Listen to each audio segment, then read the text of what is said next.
24 अक्टूबर का दिन संयुक्त राष्ट्र दिवस के रूप में मनाया जाता है। ये संस्था औपचारिक रूप से 24 अक्टूबर 1945 के दिन अस्तित्व में आई थी। दूसरे विश्व युद्ध के बाद इस संस्था का निर्माण हुआ, जिसका मकसद दुनिया भर के देशों के साथ मिलकर एक ऐसा मंच तैयार करना है जहां हर देश अपनी बात, अपनी समस्याएं, अपने मुद्दों को रख सके और बेहतर समाधान के साथ आगे बढ़ा जा सके। इस मंच से दुनिया के कई बड़े बड़े नेताओं ने अपने मन की बात रखी, लेकिन इनमें से कुछ भाषण इतने दिलचस्प रहे कि आप सुनकर जरूर सोचेंगे कि संयुक्त राष्ट्र में भी ऐसा कुछ हो सकता है। तो सबसे पहले बात करते हैं भारत के पूर्व रक्षा मंत्री वी.के. मेनन के उस भाषण की जो उन्होंने संयुक्त राष्ट्र सुरक्षा परिषद में 1957 में दिया कश्मीर मुद्दे पर। और ये स्पीच यूएन में दी गई सबसे लंबी स्पीच में से एक बताई जाती है, क्योंकि ये चली थी पूरे 7 घंटे 48 मिनट।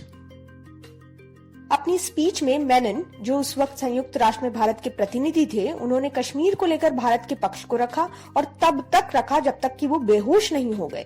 बताया जाता है 7 घंटे तक स्पीच देने के बाद वो बेहोश हो गए, लेकिन डॉक्टर के चेक किए जाने के बाद वो फिर लौटे और करीब 1 घंटा और भाषण दिया। और इस बार डॉक्टर लगातार उनके साथ थे और उनका बीपी चेक कर रहे थे।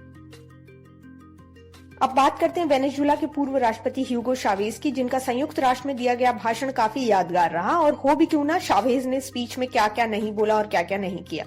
बात 2006 की है। संयुक्त राष्ट्र महासभा में अमेरिका के तत्कालीन राष्ट्रपति जॉर्ज बुश ने भाषण दिया, जिसके एक दिन बाद चावेज ने अपनी बात कही और बुश के लिए कुछ ऐसा कहा।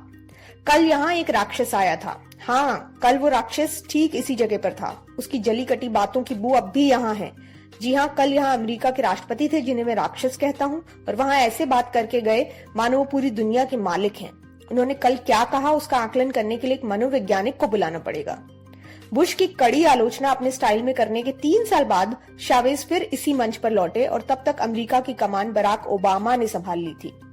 चावेज ने तब कहा कि संयुक्त राष्ट्र में अब पहले वाली बू नहीं आ रही, और इसके बाद चावेज गाना गाने लगे और एक काल्पनिक गिटार बजाने लगे। बात करते हैं लीबिया के दिवंगत राष्ट्रपति मुअम्मर गद्दाफी की, जो 2009 में पहली बार संयुक्त राष्ट्र में दिखाई दिए, जबकि सत्ता में तो वो 1969 से ही थे। और जब आए तो उन्होंने संयुक्त राष्ट्र सिक्योरिटी काउंसिल को टेरर काउंसिल का नाम दिया।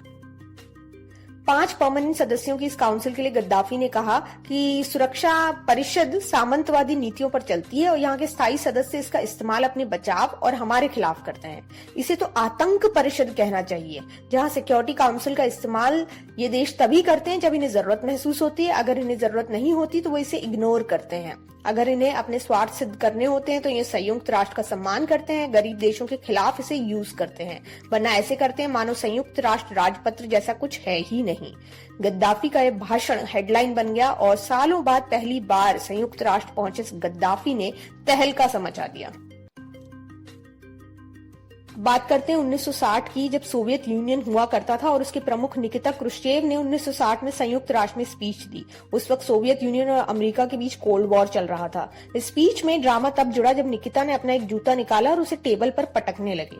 दरअसल निकिता का ये विरोध करने का तरीका था फिलीपीन के प्रतिनिधि लोरेंजो सुमुलोंग की उस स्पीच के खिलाफ, जिसमें उन्होंने कहा था कि पूर्वी यूरोप और बाकी की जगह के लोगों को उनके अधिकारों से वंचित किया जा रहा है और उन्हें एक तरह से निगला जा रहा है सोवियत संघ द्वारा।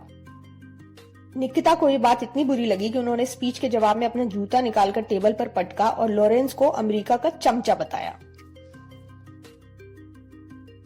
Presenting B News app available on Google Play and App Store. Download it now.